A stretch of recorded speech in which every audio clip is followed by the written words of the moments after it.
আজকে নিউজিল্যান্ড বনাম ভারতের একটা ম্যাচ হয়েছিল, তাও নরেন্দ্র মোদী স্টেডিয়ামে।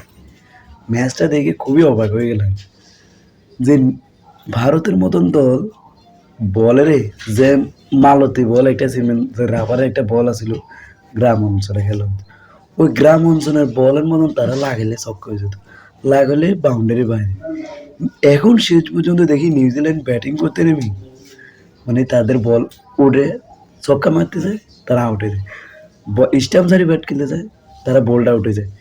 মানে একটা নিউজিল্যান্ডের মতন প্লেয়ার আমি দেখছি যে শুধু টিম সিট না কি এতেই শুধু 52 রান করছে আর সবাই উঠছে আর নামছে।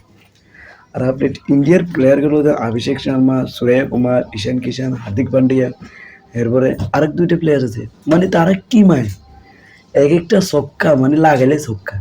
দেন গ্রাম অঞ্চলে মালতী বল যেরকম না লাগাইলে ছক্কা হয়ে যায়, তারা লাগাইলে ছক্কা। কিন্তু নিউজিল্যান্ডের মতন যে দল ইংল্যান্ডের মানে 284 286 রানের টার্গেট লয়, তারা ব্যাটিং করে ম্যাচ জিতে। কিন্তু ইন্ডিয়ার মতন দলের সাথে তারা ম্যাচ জিতে না।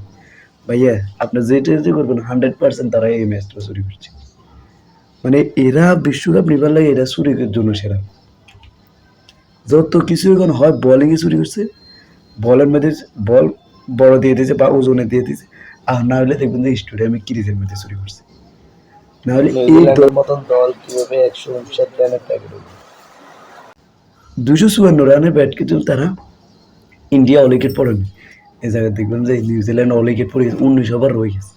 19 ওভার শেষ করানো, 20 ওভার শেষ করানো নেই, অল উইকেট পড়ে গেছে ইন্ডিয়া নিউজিল্যান্ডে।